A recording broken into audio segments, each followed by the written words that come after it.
Online Manipurgi nungthilgi pau miyeng tabiriba pumnamakpu thoilaisurumna khurumjari ahanbada maroiba pau. Ukhrulda hauji irang tauri hundung village ka popper Ukhrul town gi people singi maraktani kunmanga kontra year suraba lamgi boundary dispute ki matangdani tangkhul masal nongmai yauna khuthongnakhre hairi. Ngasi 2 October ga mari lenana hundung village ki miyamna social service tawbada Ukhrul town gi miyamna tawba yaroi yani haibagi athingba pirakpadagi horakpa irang oiramale asengba pau ngaiminakhisi. Ukhrul da ngasi THOKHIBA ERANGDA civilian ani Amadi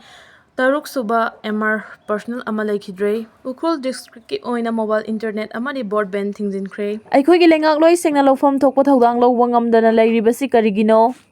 Manipurda chahi amaga tha taruk hena kanglup anigi marakta achouba lan ama thoktuna ireibak iramdam asi kangkhong chaibagi fibamda leiraba misi mina mikap mirau kholtana nillaba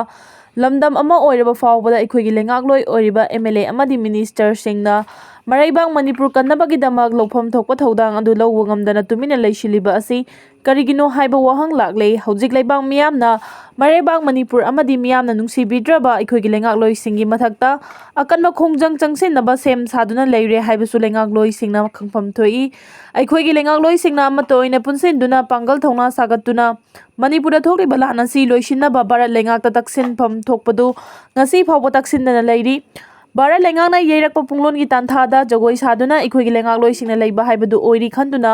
yengbiu kanglup anigi lan asina maram oiduna Kuki taba district singda maitai amata changba ngamdrei maitai taba district singdasu Kuki amata leiba ngamdrei aduna Manipur gi apunbagi saktam thugairaga Kuki len haibadi Kuki singdagi oiba separate administration amagi makhada Kuki sing hojik leibaga manaba haibadu haiba yai masigi mathakta Kuki militant singna micham mitai singi mathakta landaduna terrorist singi saklon loduna micham ani fajinduna thamliba asini Kuki terrorist singna chathariba terrorism gi thabak sing asi Bharat lengakna khanglabasu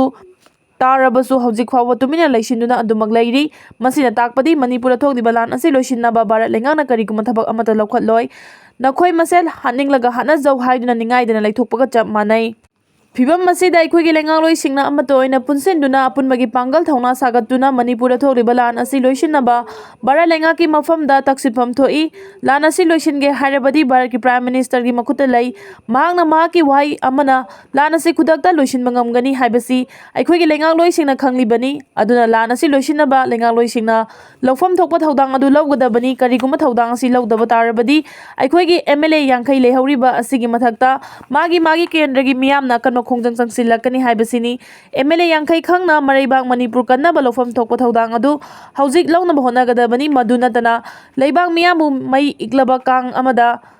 thangatuna ngaubagum thamba asidi yamna langani miyamgi mihut amamam oina leirabadi Maraibang miyamgi damakta lofam thokpa thodang adu Khangadabani aduna hojik CM dagi horaga MLA yangkhaina Manipur mai hauna chaklaba fawbada tumina leishiliba asi yamna lali chakliba mai asi kannana balofam thokpa thodang adu chapchana lawgadabani madu natrabadi miyamgi akanba ihau khongjang ama MLA yangkhai gi mathakta changsilaklabadi kari oigani haibadu khangba chumgani